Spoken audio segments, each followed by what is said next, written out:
Cowboy finds three Apache women bathing in the creek instead of running away from him. Before we dive into the story, don't forget to like the video and tell us in the comments where you're watching from. The sun sat high above the Wyoming foothills in the slow, heavy way it did every summer afternoon in 1879, and Grant McCallan followed the narrow creek with careful, steady steps as he checked the fence line that always seemed to break after a strong night wind, his boots sinking slightly into the damp ground where the water curved close to the trees. He carried himself the same way he had since he buried his sister 2 years earlier, shoulders squared, jaw tight, movements even, his silence a habit he didn't bother trying to break anymore.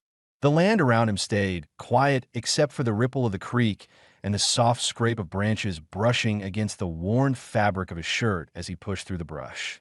He stopped when he heard something that didn't belong to cattle, wind, or birds. A soft splash, followed by a quiet burst of laughter, light, unfamiliar, the kind that made him stiffen because he hadn't heard joy that close in a long time. Grant stepped forward with slow caution, not wanting to startle whoever it was, and he eased a branch aside with the back of his hand, careful not to snap it. The sight on the other side froze him in place. Three young Apache women stood knee-deep in the shallow bend of the creek, water sliding around their legs as they washed dirt and sweat from their skin. Their hair hung long and heavy with water, the strands dark against their bronze shoulders. Their deerskin dresses draped over nearby rocks, damp from washing, and the soft breeze caught the beadwork along the edges, making the small colored pieces click faintly. The women saw him in the same second he saw them. All movement stopped. Their eyes sharpened, bodies tensing as if waiting for the worst. Grant lifted both hands slightly, palms open, and stepped back from the clearing without saying a word. His fingers stayed nowhere near the revolver resting loosely on his hip. He kept his gaze fixed on the dirt in front of him, making sure none of them mistook his presence for anything else. One woman stepped out of the water slowly, water trailing down her legs as she reached for the deerskin top on the rock. She pressed it to her chest, her breathing uneven, but she didn't run. This woman, Saya, though he didn't know her name yet, had a torn dress that no longer covered her the way it once had.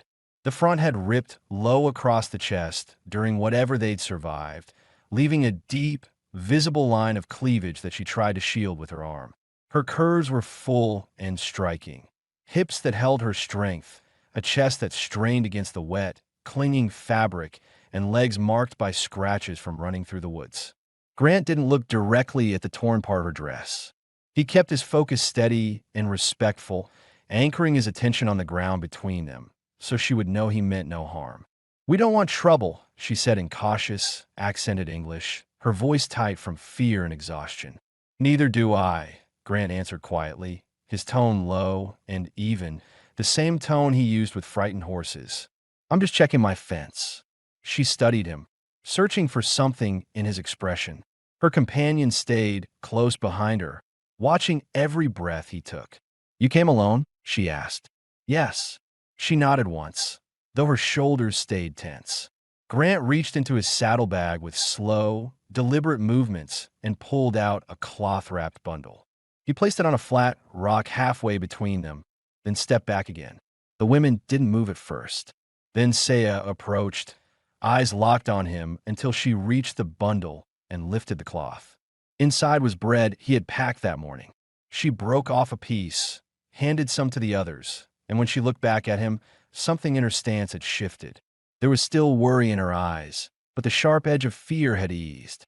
"What is your name?" she asked. "Grant McCallan."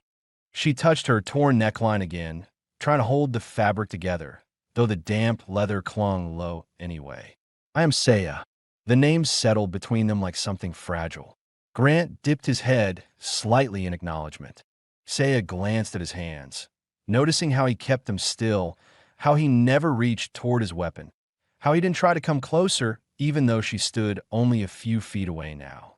"You saw us," she said softly, almost as if testing him. "I'll forget it if you want me to." Her breath caught. She hadn't expected that. Men she'd known before took advantage, not steps backward. "We were not Bathing for comfort, Saya said, her voice tightening again. Our camp was attacked. We ran into the woods. My sister was taken. Grant didn't push for more. I'm sorry. She looked down at the wet fabric of her dress, then back up at him. We have nothing left. You could take blankets, Grant said, nodding toward his horse. And more bread. Saya exchanged a glance with the other women. She approached slowly as Grant lifted the items from his saddle, setting them on the ground so she could take them without stepping close enough to feel cornered. When she picked up the blanket, her fingers brushed the edge of his hand for a brief second.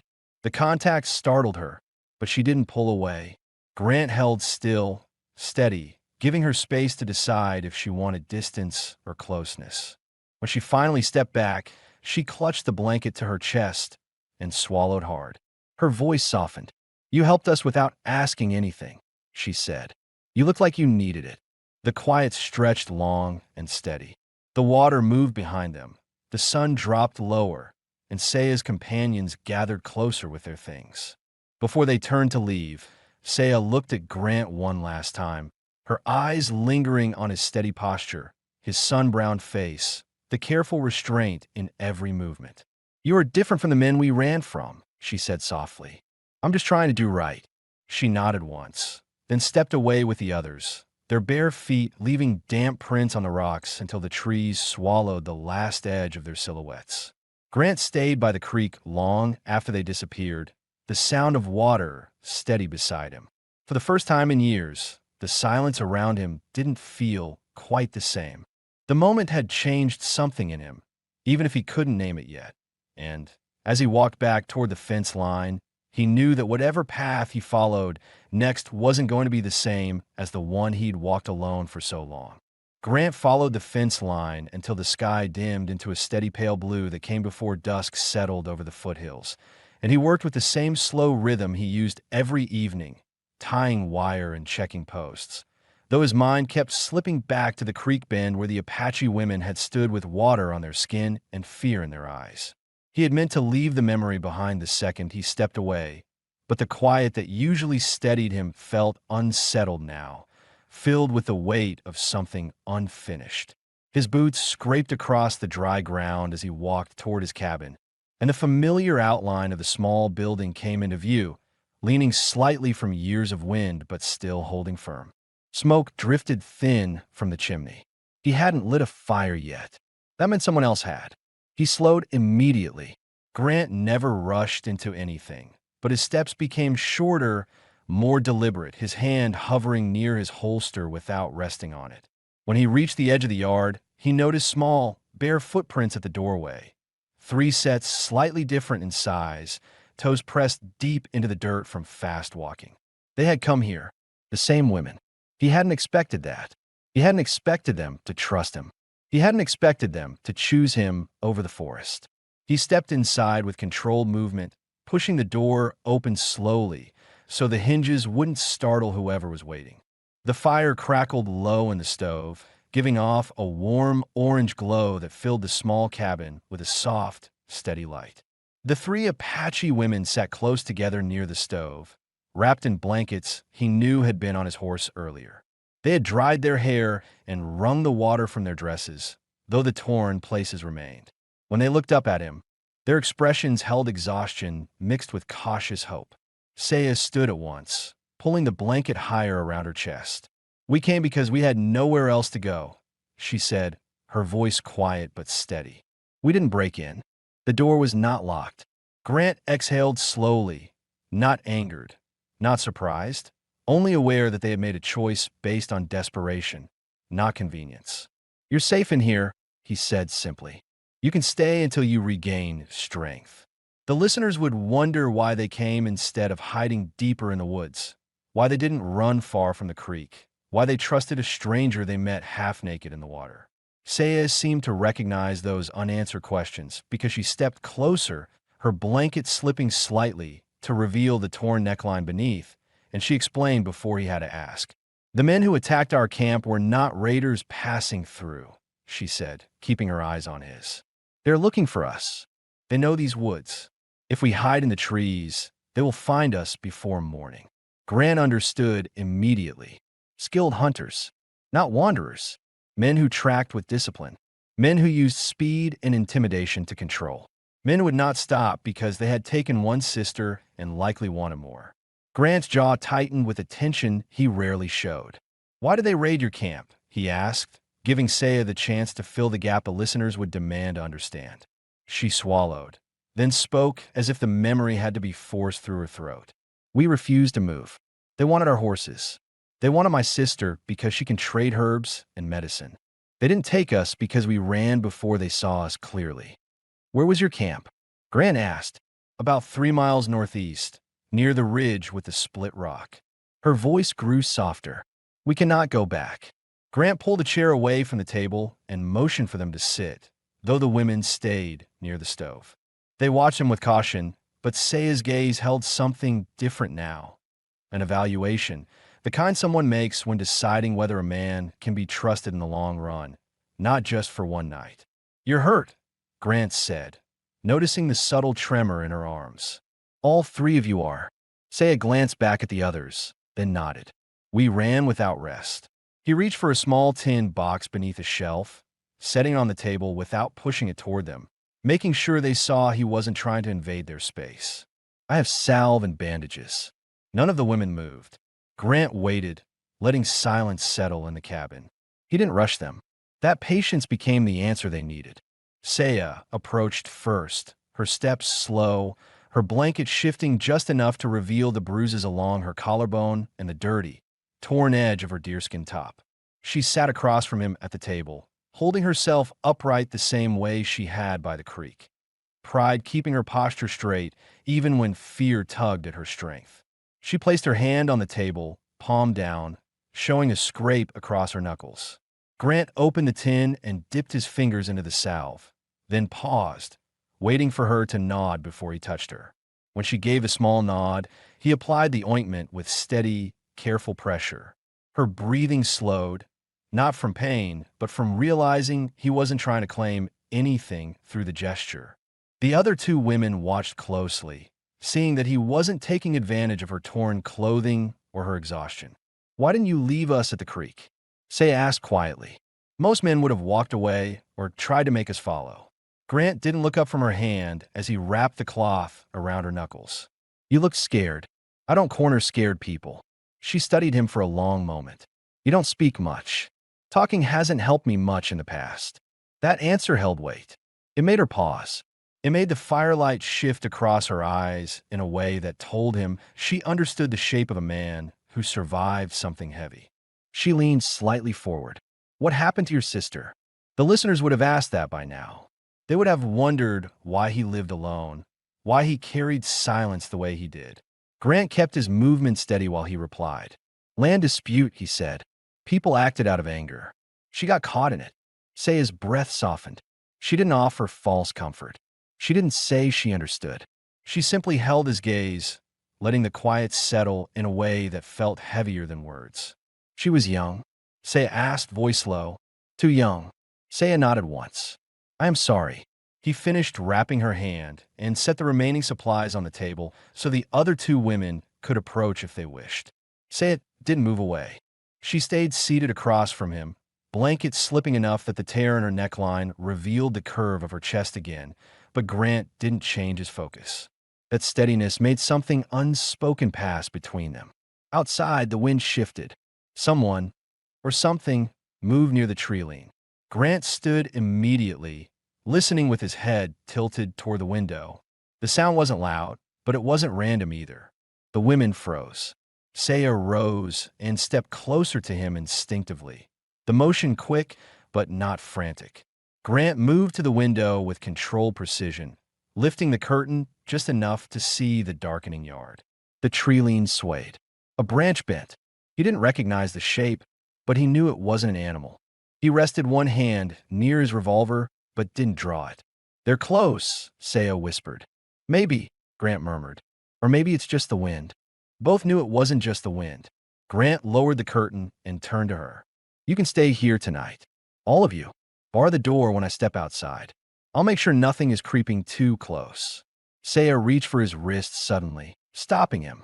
Her touch was light but firm, her fingers cold from the stove's fading heat. "Don't leave us alone long." Grant nodded once. "I won't." She held his eyes for a moment longer, her breath steady, her chest rising beneath the torn neckline of her dress in a way that showed trust, fear, and something new all at once. When he stepped outside into the cooling evening air, he knew two things with certainty. The men hunting these women were near, and no matter what he had planned for his quiet life, he wasn't walking away from them now.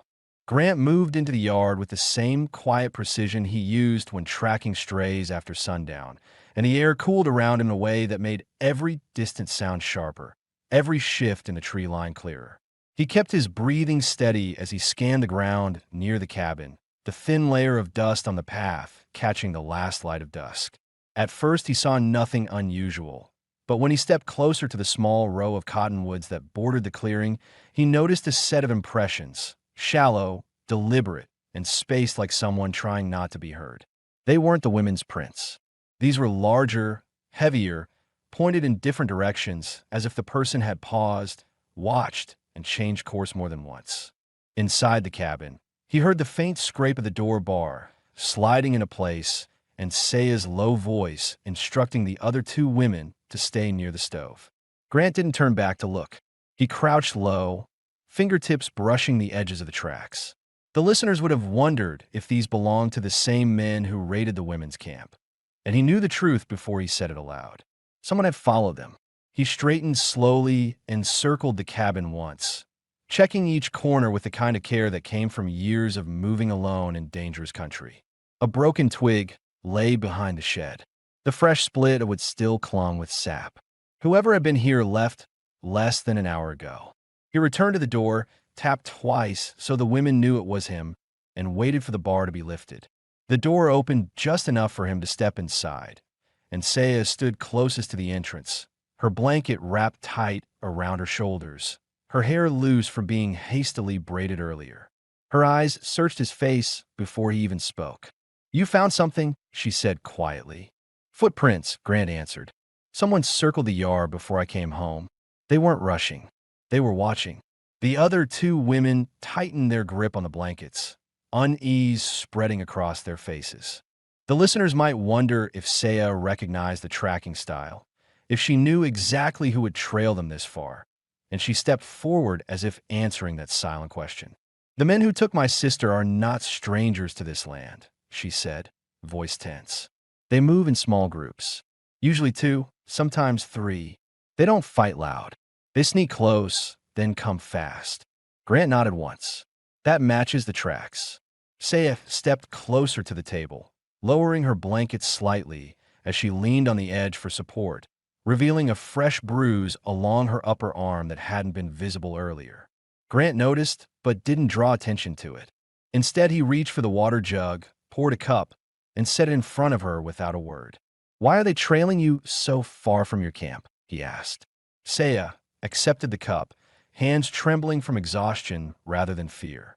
"Because they took my sister," she said, voice steady but strained, "and they think we will return for her. They know we won't leave her behind. They expect us to come back." Grant didn't interrupt, letting the truth settle. "They're using her as bait," Saya finished. The cabin went silent except for the popping of the stove. Grant pulled a chair back, sat down slowly, and folded his arms across his chest in a thoughtful, controlled posture. The listeners would want to know how old Saya's sister was, why she was taken instead of the others, and whether she had any way to survive alone. Saya answered those unasked questions without waiting for him to speak. "Her name is Taya," she said. "She is 17. She knows medicine. She knows how to bind wounds and make poultices, and men like the ones who raided our camp, they use healers." Her jaw tightened, but she didn't break. "They took her because she can keep them alive longer. They didn't chase us because they already had what they wanted." Grant leaned forward slightly, elbows on knees. "Why didn't you go for help from your people?" Saya swallowed hard. "Our band scattered days ago. Many ran when trouble started in the neighboring valleys. We don't know where they are now." She hesitated, then added, "And we don't know who to trust anymore." Her answer filled the silent gaps from earlier chapters. The uprooted camp, the missing horses, the desperate escape that forced them toward the creek. Grant listened without shifting his gaze. He wasn't judging. He wasn't doubting. He was taking in every detail. The smallest Apache woman approached with cautious steps. "Will they come here?" she asked, her voice trembling. Grant looked at the bar door, then at the window he had checked earlier. "If they saw your tracks leading toward this place," he said carefully, "they might. But they aren't close yet. We have time." Saya studied him with the same sharp attention she had used by the creek, as if trying to understand the kind of man who offered safety to three strangers. "Why are you helping us?" she asked softly. Grant's eyes lowered for a moment. "Because I've seen what happens when people are left alone with danger closing in. I won't let that happen here." His answer made her breathing slow, not from relief, but from recognizing a man who had lost someone and refused to repeat the mistake. The fire dimmed slightly, and Grant stood to add more wood. When he opened the stove door, the light revealed the small interior of the cabin, the stripped-down bed, the single table, the shelves with tools and essentials. The listeners might have wondered how he lived with so little, why he kept no personal items, and Saya noticed the same thing. "You have no family pictures," she said quietly. "I never took any," Grant replied. "No gifts from your sister?" she asked, speaking gently. He hesitated only a moment. They burned in the fire that took her. Saya inhaled sharply, understanding with sudden clarity why he carried silence like armor. She stepped closer, her blanket slipping again at the shoulder, and placed her hand on the table near his. She didn't touch him directly, but the gesture rested between them like something fragile. "You don't have to stand alone with that memory," she said. Grant didn't move for several seconds. Then, without speaking, he placed a small tin cup closer to her hand so she could warm her fingers around it. He couldn't bring himself to take her hand. Not yet. Not tonight. But he didn't step back either. Outside, the wind shifted again. Grant walked to the window and lifted the curtain a fraction. The tree leaves swayed in the dark. A faint rustle broke the quiet. "They're not here yet," he said, "but they're searching." Saya came up beside him, close enough that her shoulder brushed his arm. "What will we do?" Grant turned slightly toward her. The firelight caught the side of her face, the curve of her cheek, the torn edge of her dress, and the fierce determination beneath her exhaustion. "Tomorrow," he said, voice steady, "we go find your sister." Saya's breath hitched, not from fear, but from hearing a promise she hadn't expected a stranger to make. "And tonight?" she asked. "Tonight," Grant said, lowering the curtain. "You all stay inside the cabin, and I'll keep watch." She stepped closer, her hand lifting almost unconsciously, her fingertips brushing the back of his wrist in a brief, trembling touch. Her voice dropped to a quiet confession. "I trust you." Grant didn't speak. He didn't pull away. He just let the moment settle between them, the start of something neither of them would admit aloud. Not yet, not here, but both felt in the slow, steady rise of their breaths. The night pressed in around the cabin, and Grant positioned himself near the door, knowing full well that by morning nothing about his life would look the same again. Grant stayed by the door with his back straight and his eyes fixed on the window nearest the tree line, listening to the dark settle across the yard the way it always did on long nights. But this time the silence carried a tension he hadn't felt in years. He could sense movement out there.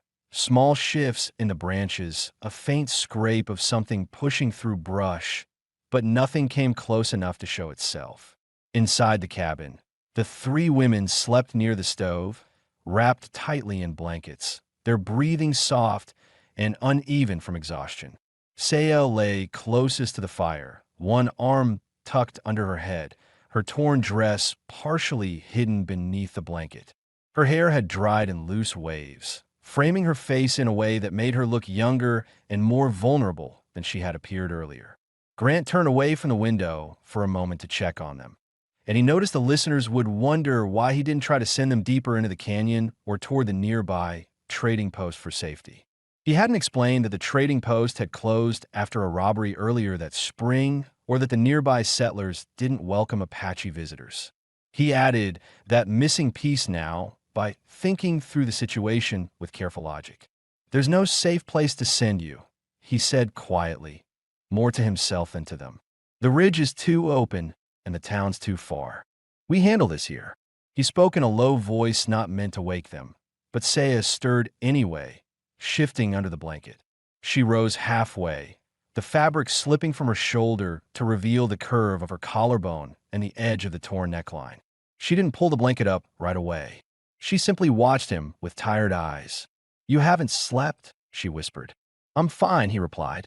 She sat fully upright, her hair falling over one shoulder. "You don't have to keep watch alone. You need rest for tomorrow," he said, his tone firm but gentle. "I need you steady when we start looking for your sister." That reminder steadied her posture, and she pulled the blanket closer around herself. She rose slowly and walked to the small table, her bare feet making almost no sound across the wooden floor. Grant followed her with his eyes, but didn't move, knowing she wasn't approaching him to change his mind. She simply needed to stand, to feel like she wasn't hiding. Saya looked around the cabin, taking in details the listeners would have been curious about earlier. Tools hung on hooks above the stove, an old coat folded neatly over the back of a chair, and a small carved wooden horse placed on a high shelf. She stepped closer to the carving. "This belonged to your sister?" she asked. Grant nodded. "I kept it because she made it for me." "You said the fire took her things," Saya added softly. "It took most of them," he said. "Not that." Her fingers hovered close to the carving without touching it, as if she didn't want to disturb something that mattered. "She must have loved you." Grant's jaw tightened in a subtle, familiar way. "She was bright. Too kind for the world we lived in." Saya lowered her hand and turned toward him, the blanket shifting again with her movement. She studied him with the same sharp awareness she had shown at the creek. "You carry her memory like a weight that never leaves your shoulders." "I carry it because no one else will," he said. Before Saya could answer, a soft thud sounded outside, muted quick like a boot hitting dirt with controlled pressure. Grant's posture changed instantly, and he stepped toward the window without hesitation. Saya moved behind him, not out of fear but to see what he sensed. Grant lifted the curtain just enough to create a narrow line of sight. A shadow shifted between the trees, tall enough to be a man, broad enough to be someone who knew how to move silently. He didn't walk straight to the cabin. He moved sideways, tracing an arc around the clearing, searching for a vantage point. "There's someone out there," Grant said quietly. Saya's breath caught. "Is it one of them?" "Could be," he said. "He's alone for now." The listeners might question why one man would scout alone, why he wouldn't bring more to attack immediately. Grant understood the tactic and voiced it so the women and the audience would understand. "He's checking the place before the others move in," Grant murmured. "Trying to see if you're inside." Saya stepped closer, her shoulder brushing his arm. "Will he come to the door?" "No," Grant said. "Not yet. He's waiting for darkness to get deeper." Grant moved away from the window and reached for his coat, sliding into it with slow, silent motions. Saya watched with a tight expression, her hands clutching the blanket at her chest. "You're going outside again," she said, hearing the decision before he spoke it. "He needs to know this place isn't an easy mark," Grant replied. "You'll be walking into danger," she said, voice trembling despite her effort to keep steady. "If he's one of them, he won't fight fair." Grant turned toward her. "I'm not planning to fight. I just want him off the property."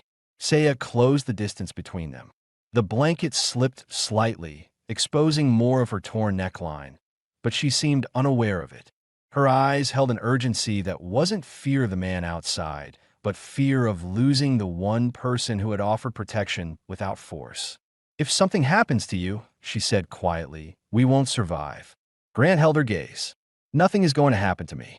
She reached for his wrist again, her fingertips cool against his skin, her grip firmer than before.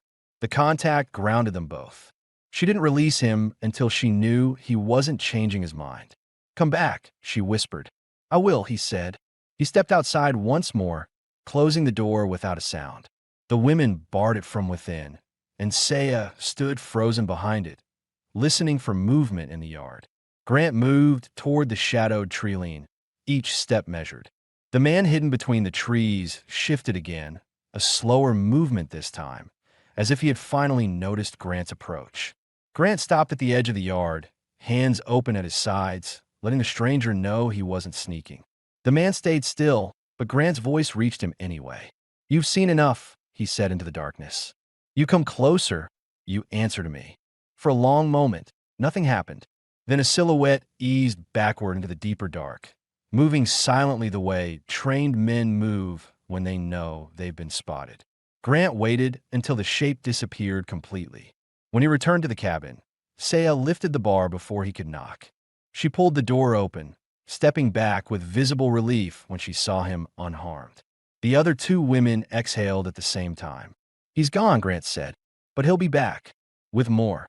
Saya stepped close, her blanket falling slightly as she reached for his arm to steady herself. Not from fear, but from the knowledge that tomorrow would change everything. Grant looked at all three women, then back at Saya. "We leave at first light," he said. "We find your sister before they use her to find you." Saya nodded slowly, her eyes holding his with a trust that hadn't existed a day ago. And for the first time since his sister died, Grant felt the unfamiliar pull of belonging forming in the small cabin that had always been empty until tonight. Dawn broke in a pale, muted line across the foothills, the kind that arrived without warmth, turning the grass silver before any real light reached the ground. Grant stepped outside before the sun fully cleared the ridge, his boots landing quietly in the cool dirt. He scanned the tree line with the same precision he used the night before. Nothing moved. No shadows shifted. No branches bent under hidden weight. Whoever had scouted the cabin had pulled back far enough to wait for reinforcements. Inside, the soft shuffle of movement told him the women were waking. He stepped back in the cabin and found Saya helping the others fold their blankets. Her hair was tied loosely over one shoulder, strands falling across her cheek in a way that looked unplanned. The torn neckline of her dress had dried overnight, the rip clearer now, revealing the strong curve of her chest before disappearing into the rough leather. She caught him looking, not at her chest, but at the bruising on her upper arm she had tried to hide earlier.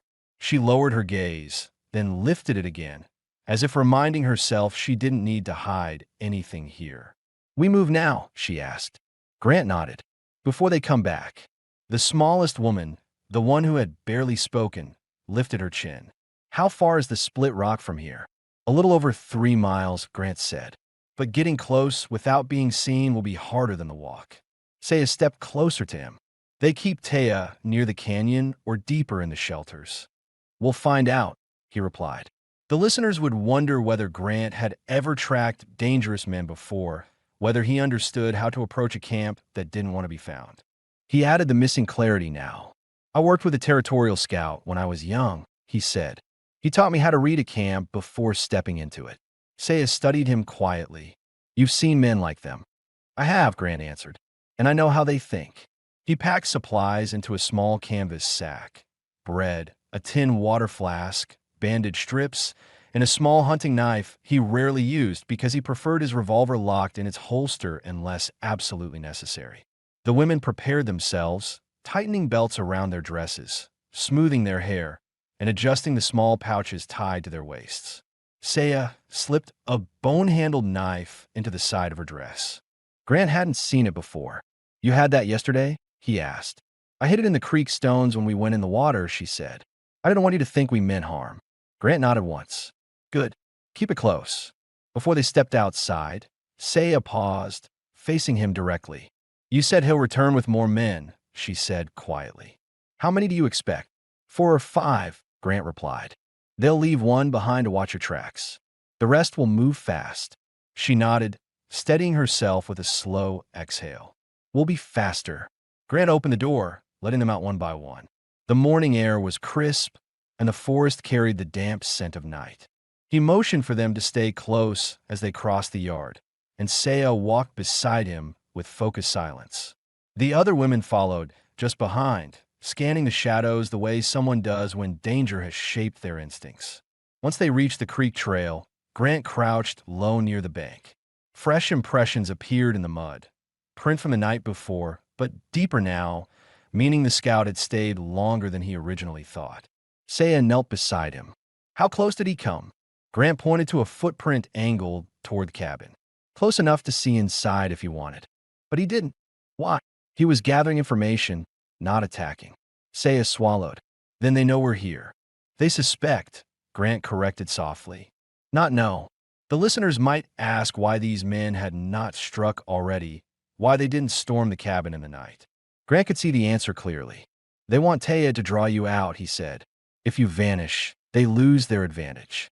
So they wait until they think you're coming to them. Saya closed her eyes briefly, understanding. So we strike first.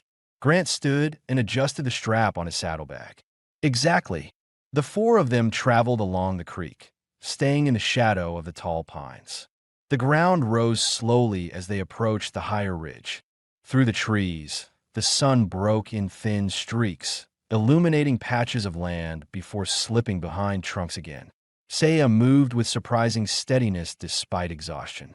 The torn leather of her dress made her steps careful, but her posture never faltered. Halfway up the ridge, Grant raised his hand, signaling them to stop. He scanned the ground. Here, the prints changed, lighter impressions, more deliberate, spaced wider. Someone had moved through at a controlled pace, meaning they weren't rushing. They were tracking. These aren't from the women, Grant said, and not from last night. Saya crouched beside him. More than one. Two, he confirmed. Maybe three. The smallest of the women asked quietly, Are they close? Grant shook his head. They passed through before sunrise. They headed toward the split rock. A long, steady quiet followed. The women exchanged looks, fear mixed with urgency, and the listeners would wonder if they ever considered turning back, whether caution outweighed desperation. Saya answered the unspoken question by stepping forward. We go, she said. Grant moved ahead of them, guiding their steps up a narrow incline until the trees opened into a sparse clearing where the wind carried more sound. From here, the split rock formation was visible, two large stone slabs rising from the ground with a gap wide enough for two people to slip through. Beyond that gap, a long stretch of wooded ground led toward a natural ravine where camps could be hidden from sight. Saya stepped beside him, her voice a whisper. They're keeping her in there. We can't go in blind, Grant said. We need to see the layout. The listeners would want to understand how Grant planned to handle a camp likely filled with armed raiders. What strategy he intended to use, what he knew about the terrain. He studied the land, noting the angle of the rocks, the possible hiding spots, and the lines of sight. They'll post one guard near the entrance, he said. Another deeper in. The leader will stay close to Taya. Saya's jaw tightened. How do you know that? Because that's how I would do it if I didn't want anyone getting in or out. She looked at him with something deeper than trust, something like realizing he had stepped into their fight without hesitation. What do you need us to do? She asked. Grant pointed to a fallen pine near the ridge. Stay behind that until I signal. No one moves until I'm sure how many are inside. Saya didn't argue. She motioned for the other women to follow her toward the tree. Before she ducked behind the fallen trunk, she returned to Grant, leaning closer than she ever had before. Her voice was quiet, but her breath trembled. Don't leave me behind, she said. I won't, Grant replied. She pressed her fingers lightly against his arm, not gripping, just touching the same way she had done the night before. The contact lasted only a moment, but it steadied both of them. Grant stepped forward into the narrow gap between the rocks, the cold air inside brushing against his skin. He listened for movement beyond the canyon turn, hearing the faint clatter of metal and a low voice carried by the wind. The raiders were here, and Taya was still alive. Grant tightened his jaw, placed one hand on his revolver, not drawing it, just resting there, and stepped deeper into the shadows of the ravine, knowing the next few minutes would decide the fate of all four women, and that whatever waited inside, he wasn't walking away without Saya's sister.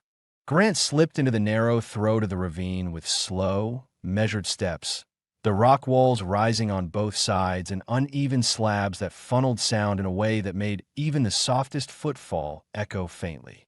The air cooled sharply as he moved deeper, carrying the earthy scent of damp stone and old leaves. He lifted his gaze just enough to catch the faint reflection of morning light off something metallic ahead, too low to be the sky, too still to be an animal. A weapon, held by someone standing guard. He eased behind a jagged boulder, keeping his breathing shallow. From here, the listeners would want to know exactly how many men were inside, what weapons they carried, and whether Taya was still in a condition to move. Grant focused on gathering those answers without stepping into a trap. He leaned slightly to the side, enough to see the guard through a sliver of rock. The man stood with his back to the deeper canyon, rifle resting near his hip, posture bored rather than alert. That told Grant something important. The scout from last night hadn't reported seeing anyone at the cabin. Otherwise, this guard would be on edge. He crept closer, boots rolling heel to toe on the uneven ground, every movement deliberate. When he was within reach of a low ridge, he crouched again. A faint voice carried through the narrow corridor, too soft to make out at first. He moved a fraction closer, and the voices sharpened. "She's not going anywhere," one man said with a rough laugh. "She's too scared to step outside the tent." "She better start working," another answered. "Leader wants those herbs ready." Grant's jaw hardened. They hadn't taken Taya as bait alone. They needed her knowledge of medicine.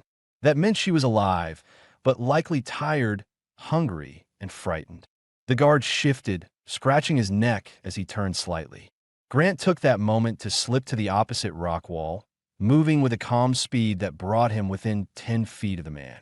The listeners might have wondered why he hadn't drawn his revolver yet, whether his hesitation risked everything. Grant didn't pull the gun because gunfire would echo through the ravine and draw every raider instantly. He needed silence. He reached the guard in 3 steady steps, grabbed the man's collar, and slammed him sideways into the rock with force just strong enough to drop him. The man collapsed in a heavy slump, his rifle clattering softly against the dirt. Grant dragged him behind a fallen log and pressed 2 fingers to his neck. The man was unconscious, not dead. Grant whispered under his breath, "One down." He moved forward until he reached a bend in the ravine that widened into a hidden clearing flanked by tall stone pillars. Several makeshift tents stood near the center, made from canvas and patched hides. Smoke drifted thinly from a small fire. Grant crouched lower, scanning. 2 men sat nearby, one sharpening a blade, the other stirring something in a tin cup. Then he saw her. Taya sat beside a fallen trunk near the rear tent, her wrists bound loosely with rope, her head tilted down as she sorted herbs into small piles. She had long black hair like Saya, though hers was tangled from struggle. A bruise darkened her cheek, but her breathing looked steady. She wasn't broken. She wasn't defeated. Grant felt the briefest tightening in his chest. He hadn't known her before this, but she mattered because Saya needed her alive. He motioned for Saya and the other women to remain behind the fallen pine while he assessed the situation. But Saya, hidden far behind him, couldn't see what he saw. She only had Grant's promise and the silence that followed to rely on. The listeners might wonder if Grant had a clear plan or if he was moving purely on instinct now. He clarified his thinking internally as he studied the layout.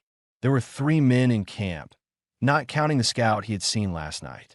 The leader sat on a crate, cleaning a revolver with slow, thoughtful movements. The last man watched Taya, but didn't bother tying her legs, which meant they didn't think she was brave enough to try escape. Grant tightened his grip on a knife at his side. He stepped back into the shadowed part of the ravine and signaled quietly, a low whistle, pitched high enough that only someone listening for him would notice. Saya responded with a soft tapping against the fallen pine. 1 tap. Ready. Grant turned the corner again, and this time his movements carried a precision that belonged to the man he once was before his sister's death. The man who learned to track, who learned to read danger, who learned to strike fast. He approached the clearing from the side where the tall stone pillar created a blind spot. When the man sharpening his blade stretched his arms up with a groan, Grant moved. He grabbed the man's wrist, twisted hard enough to disarm him, then knocked him unconscious with a quick strike to the jaw. The other raider turned, reaching for his rifle, but Grant lunged forward and tackled him, pinning him to the ground with a firm, controlled hold before delivering a quick blow that ended his resistance. Only 1 man remained, the leader. He stood slowly, recognizing the sound of struggle, even though he couldn't see the details. His eyes narrowed, fingers tightening around his revolver. "Come out," the leader called. "You've already made a mistake stepping in here." Grant didn't answer. The listeners might wonder if Grant hesitated because he didn't want to kill anyone, or if he feared the man would use Taya as leverage. Grant closed the distance with quiet steps, aware the leader was turning in slow circles, trying to pinpoint him by sound alone. When the leader stepped closer to Taya, raising his gun toward her, Grant moved swiftly. He slammed the man's arm upward, sending the bullet into the air instead of toward Taya. The shot cracked through the ravine, echoing in sharp waves. Grant felt the recoil hit his chest as he grabbed the man's wrist and twisted it away. The revolver dropped to the dirt, and Grant shoved the man into a rock face, knocking the fight out of him in an instant. He collapsed in a stunned heap. Taya stared up at Grant, chest rising quickly, her voice catching. "You're not with them." "No," Grant said. "Your sister sent me." Taya's eyes widened. "Saya's alive?" "She is," he said, and waiting, before she could ask anything else, he cut the rope around her wrist with the knife he carried. She stood slowly, leaning against the rock as she steadied herself. "Can you walk?" he asked. She nodded, though her legs trembled from hunger and shock. Grant supported her with one hand at her waist, guiding her toward the ravine entrance. "Where are the others?" she whispered. "Behind the fallen pine," Grant answered. "They'll meet us when it's safe." When they emerged from the ravine, Saya broke from the cover before Grant could signal. She sprinted toward them, her blanket falling away from her shoulders as she grabbed her sister and pulled her close, their foreheads pressing together in a long, overdue connection. The other two women joined, touching Taya's arms and hair with relief. Grant stepped back a few paces, giving them space. He watched quietly, the edges of his breath easing as he witnessed something he hadn't seen in years, a family reunited, even if shaken. Then Saya turned to him. Her eyes filled not with tears, but with something steadier. "You brought her back to me," she said. Grant nodded. "We're not out of danger yet. The shot will bring the others." Saya stepped closer, close enough that her chest brushed against his arm as she steadied her breathing. Her voice lowered. "We'll face them together." Grant looked at all four women. "Then we move fast." Taya held Saya's hand as they followed Grant into the forest away from the ravine, leaving the camp behind just as the sound of distant voices began rising through the trees. The hunters were coming, and Grant McCallan was done being the man who walked away. Grant led them away from the ravine with a pace that balanced urgency and silence. His steps angled toward the thicker part of the woods where the pine trunks grew close enough to break the line of sight from anyone following. The forest floor sloped downward into a shallow basin filled with old fallen needles, and each step sank just enough to soften their sound. Saya kept her hand on Taya's wrist, guiding her over roots and rocks, refusing to let her fall behind. The other two women followed tightly behind Grant, glancing back every few seconds as distant shouts began to echo through the ravine. The raiders had found their men, those knocked unconscious, and the sound of angry commands rose like a warning carried on the wind. Grant paused at the edge of a small clearing marked by a thin trail of flattened grass. It wasn't wide enough to be a common path. It was narrow, winding, almost hidden unless someone knew what to look for. "This way," he said, shifting his weight as he crouched and inspected the ground. Saya frowned softly. "Where does it go?" "Old game trail," Grant replied. "Deer used it long before I came here. Men passing through these woods don't know it exists unless they stop to study the ground." The listeners would have wondered how Grant knew about it so well, and he answered the unspoken curiosity with a quiet explanation. "When I first bought my land," he said, "I tracked a stray calf into these woods. Found this trail by accident. It saved me when a cougar circled too close." Saya's expression changed with that detail. Part interest, part respect, part realization that Grant had faced danger alone long before she ever crossed his path. Grant moved forward again, guiding them into the narrow, winding trail where the low branches forced them to duck slightly. The overgrowth shielded them from anyone trying to track them quickly. But the distant voices grew louder, more determined, and Taya tightened her grip on Saya's hand. "They're hunting us," Taya whispered. They're following the path we took out of the canyon, Grant said. Not this one. They'll notice the missing men, Saya said. They already did, Grant answered. But it takes time for anger to turn into tracking. We use that time. Saya nodded, though her breath trembled. She hadn't slept, hadn't eaten properly, and still she held herself upright with a force that made her look stronger than anyone Grant had known in years. As they moved deeper into the trail, Grant noticed something else that needed addressing. The listeners would wonder how many raiders remained, how organized they were, and whether their leader had survived the blow. Grant had counted 3 inside the ravine, 1 outside scouting earlier, and he suspected at least 2 more in the woods. That meant 6 total, with possibly 5 still capable of chasing them. They won't give up easily, Grant said, keeping his voice steady. Their leader will still be breathing. I didn't hit him hard enough to lose him for long. Saya stepped closer to him, brushing a branch aside. Why didn't you finish him? Because it wasn't the right time, Grant said. He fired the gun. The sound already put us at a disadvantage. If I killed him, we'd have had a dead man's blood on our hands on top of the noise. This way, confusion slows them down.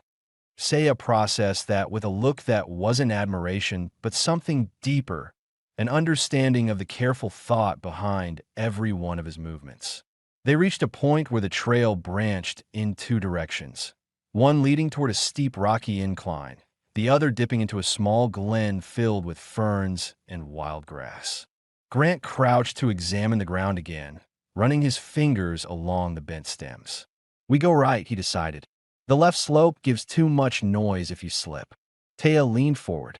How far until your cabin? Less than 2 miles, Grant said. But we can't walk straight there. We have to curve wide, so anyone trailing your footprints loses direction. The smallest Apache woman hesitated. If they find a cabin, I'll handle it, Grant said with quiet certainty. But we need to get you 4 safe and hidden first. The group pushed deeper into the shadows. Grant kept them under thick branches whenever the wind shifted.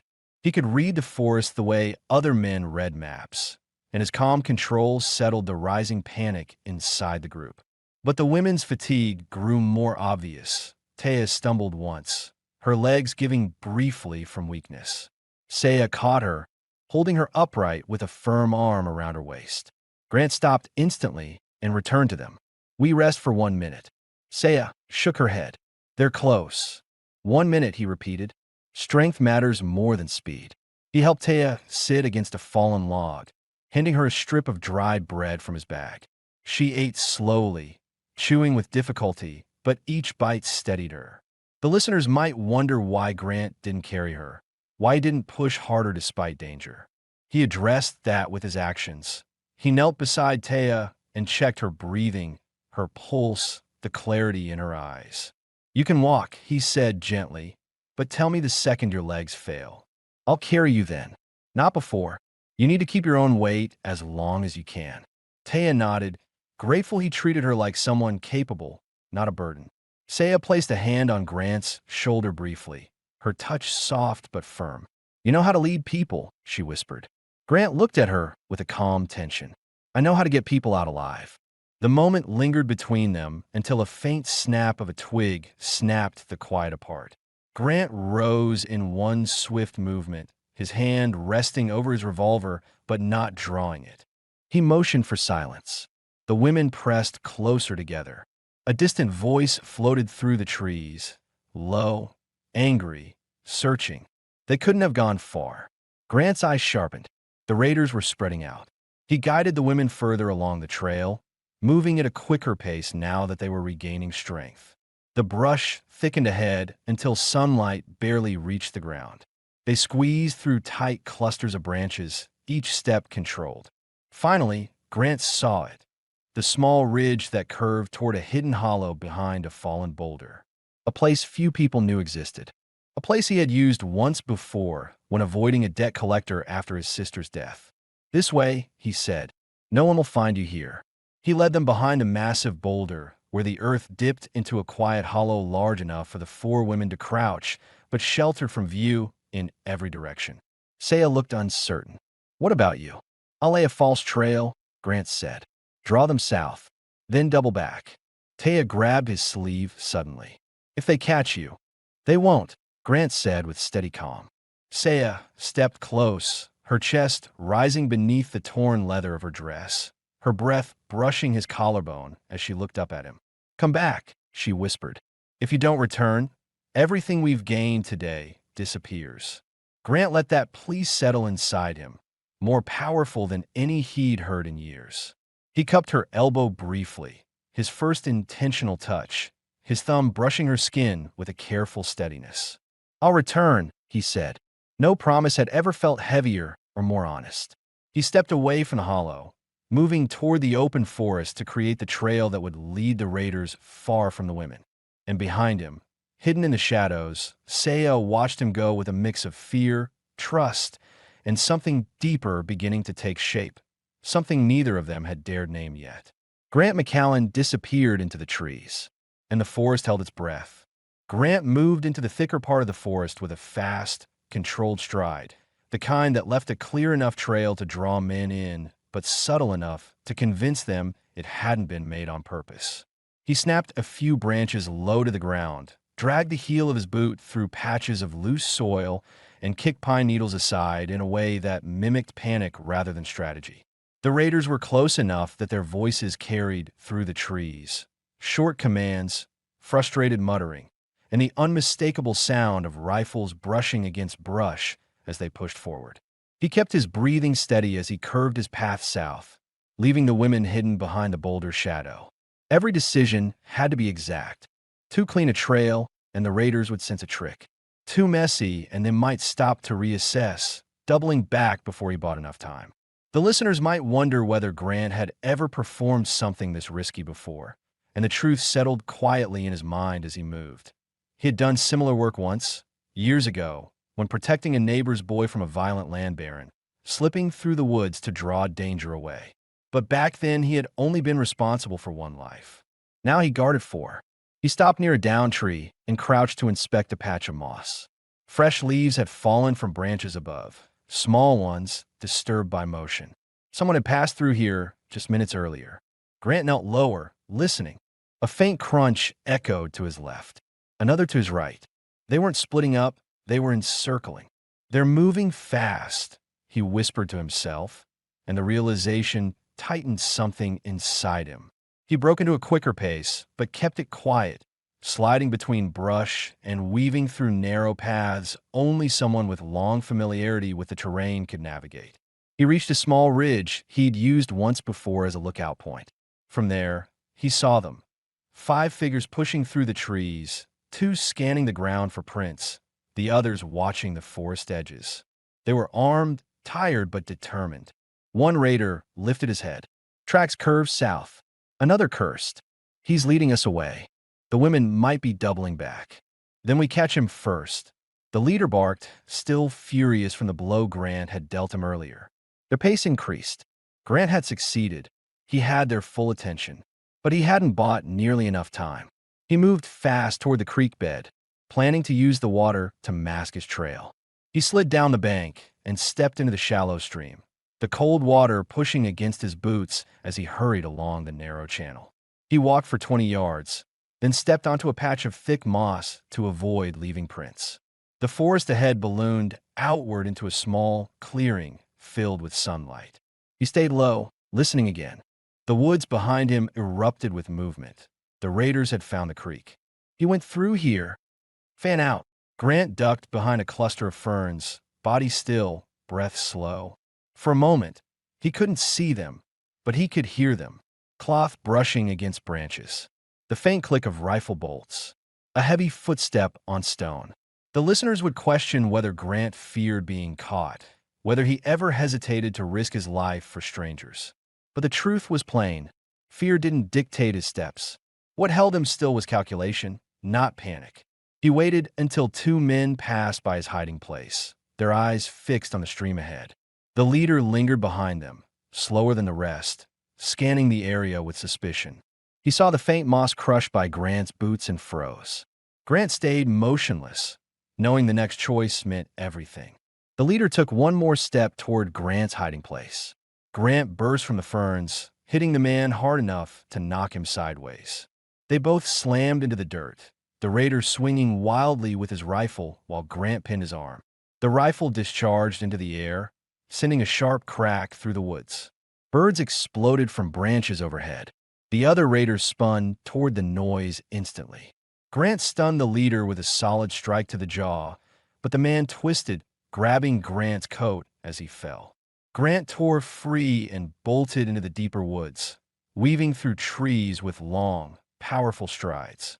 He didn't need to outrun them forever, just long enough to mislead them.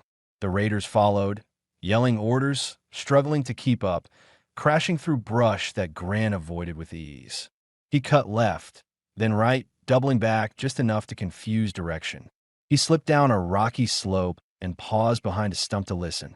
The chase was splitting. They went north, no south. The trail curves. Grant allowed himself a measure of breath.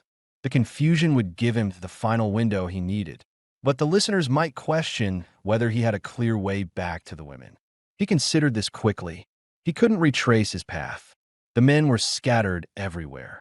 So he veered toward the ridge that overlooked the hollow. It was higher, steeper, but safer if he timed it right. He climbed the ridge with controlled urgency, gripping rocks and pulling himself upward. When he reached the top, he crouched low and scanned the forest below. From here, he could see everything. The narrow hollow where the women waited, the sweep of trees beyond, and the raiders scrambling in the wrong direction. He had bought enough time. Grant descended the ridge from the far side, circling back toward the boulder without leaving a clear pattern. When he reached the hollow, the women were exactly where he left them, pressed into the shadows. Saya was standing while the others crouched, her eyes locked on the forest, as if she had been listening to every distant sound. When Grant stepped into view, Saya ran to him. Not recklessly, not blindly, but with a relieved urgency she couldn't hide. Her hands landed on his shoulders first, her breath catching as she scanned him for injuries. "You're back," she whispered. "I said I would," Grant answered, voice rough from exertion but steady. Saya cupped his face for a brief moment, her thumb brushing the dirt on his cheek. It wasn't romantic or calculated. It was the kind of touch someone gives when they're checking to see if a person is still alive.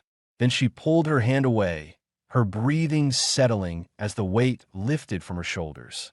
Taya stepped forward, trembling slightly. "Did they see you?" "They saw a path," Grant said. "Not where it leads." Saya exhaled sharply. "So they're chasing the wrong direction." "For now," Grant replied. "We have to move before they close the gap again." The smallest woman asked the question hanging unspoken in the air. "Where can we go that they won't track?" Grant looked toward the distant tree line, his voice firm. "There's a back route to my cabin. They don't know it exists. We follow that, and by the time they realize their mistake, we'll be long gone." Saya reached for Grant's wrist, her grip steady, trusting. He didn't pull away. "Lead us," she said. Grant nodded, and the five of them slipped into the woods as the raiders' voices faded in the opposite direction, unaware they had already lost the trail. But the day wasn't over, and danger wasn't done with them yet. Grant led them through the hidden route with unwavering focus, cutting between clusters of brush where the ground dipped and rose in small curves that disguised their movement. The forest shifted from dense pines to thinner groves of aspen, their pale trunks catching the late-day light in narrow beams. The women followed in a tight line, each step careful, their exhaustion clear, but their resolve stronger than the morning before. Saya stayed close to Grant, occasionally glancing back for Taya, making sure her sister didn't stumble. The listeners might wonder whether the raiders kept searching after losing the trail, and Grant answered that concern by scanning the hilltops every few minutes. "They're still pushing south," he murmured when he caught distant movement far beyond the ridge. "They haven't realized their mistake." "Will they stop?" Taya asked softly. "They'll break apart by nightfall," Grant said. "Hunters lose conviction when the woods turn cold." Saya watched him with a quiet intensity, her gratitude visible in her posture rather than her expression. She stepped closer as they moved, brushing a low branch aside before it could strike his face. A small gesture, done instinctively. Grant noticed, but he didn't comment. By the time they neared the final stretch leading to his cabin, The sun had dipped behind the western ridge, leaving the sky washed in faint gold. Grant slowed his pace. The women needed rest, but they also needed to know they were safe. He motioned for them to circle near an old stump where the trees parted enough to see the clearing ahead. "There," he said quietly. The cabin stood still and untouched, framed by the last streak of orange light. Smoke no longer rose from the chimney, meaning no one had approached while they were gone. Grant studied the ground around the yard. No fresh depressions, no bent grass, no broken twigs. The silence here was honest. "It's safe," he said. Saya let out a long breath she'd been holding since sunrise. She looked back at her sister, touching her arm gently, as though confirming reality. Taya stepped forward, eyes soft with relief. "You kept your promise," Taya whispered to Grant. He nodded once. "Let's get inside." They crossed the clearing together, and when the women stepped into the familiar warmth of the cabin, they moved with the heavy, unsteady steps of people who had been pushed beyond their limits, but finally allowed to stop. Grant closed the door and slid the bar into place. The sound echoed with quiet assurance. No more chase. No more running. The listeners might wonder what happened next, where the women would go, how they would survive, whether Saya intended to leave once Taya recovered. Those questions settled in the room like dust until Saya faced Grant directly. "What will happen now?" she asked, her voice steady but weighted with uncertainty. Grant put away his revolver on the shelf, the gesture slow and calm. "You can stay here until you decide your next path," he said. "No one will force you to move before you're ready." Saya stepped closer. "Do you expect us to leave soon?" "No," he said, meeting her eyes with a quiet honesty. "I expect you to heal. The rest is your choice." Taya sank onto the bench near the table, rubbing her wrists where the ropes had been. The smallest Apache woman knelt by the stove, feeding thin wood into the fire. The shifting flames added a warm orange glow to the room, softening the rigid corners of Grant's posture. Saya walked toward him slowly, stopping when they were close enough for her breath to brush his shirt. "You risked everything for us," she said. "You didn't need to do that." Grant held her gaze. "I wouldn't have done it if I didn't think it mattered." Saya's eyes softened, and she reached up to touch his cheek. The first time she initiated contact with clear intent rather than fear. Her fingertips were warm now, no longer shaking for shock. Grant didn't pull back. He let her touch settle, grounding him in a way he had never expected to feel again. Taya watched quietly from the table, understanding before anyone spoke that her sister's path had shifted the moment Grant found them by the creek. Saya lowered her hand slowly. "Grant, what do you see for yourself now?" He hesitated, not out of doubt, but because the question had not crossed his mind in years. "I see a home that hasn't felt alive in a long time," he said, "and I see people in it who deserve peace." Saya stepped closer, close enough that her torn neckline brushed lightly against his chest as she breathed. She hadn't been shy about her body since leaving the ravine. The danger had stripped away her self-consciousness. But this moment wasn't about fear or injury. It was about choice. Her voice dropped to a softer, steadier tone. "And do we belong in that home?" she asked. Grant answered without hesitation. "If you choose to." The smallest of the women approached timidly. "If we stay, will the raiders return?" "No," Grant said. "They'll search the ravine and the southern woods until they tire. By tomorrow morning, they'll assume you escaped north and crossed into tribal land." Taya lifted her head. "We could leave. Find our people again." "You could," Grant said gently. "Or you could rest here first." Saya reached for Grant's hand this time, slowly threading her fingers with his. The gesture surprised even her, but she didn't pull back. He tightened his grip in return, not claiming her, matching her choice. She breathed in slowly. "I don't want to leave." Grant's throat tightened in a way he hadn't felt since before tragedy had reshaped his world. "Then don't," he said. The stove crackled softly. The women settled onto blankets near the hearth. Grant and Saya remained standing for a moment longer, holding each other's hands in the quiet. Saya stepped closer, lifting her face just enough that her lips brushed his jaw first, then the corner of his mouth. The kiss was slow, careful, unhurried. Two people grounding themselves after surviving something that nearly broke them both. Grant rested one hand on her waist, steady and warm, anchoring her. When they parted, she leaned her forehead against his. "You found us in the water," she murmured, "and you gave us a place to live. You found your way here," Grant said. "I'm just glad I was there when you needed someone." She smiled, faint and real. "We need you still." Grant held her a little closer, feeling the truth of that settle deep inside him. That night, the cabin remained warm and calm. The women slept safely for the first time in days.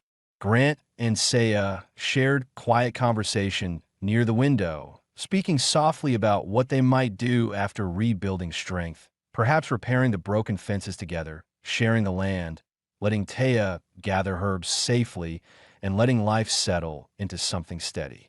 No questions lingered. No danger threatened. No uncertainty remained. By dawn, the future was clear. Saya and her sisters chose to stay. Grant chose to let his heart open again. And for the first time since tragedy stole his family, Grant McCallan no longer faced the world alone.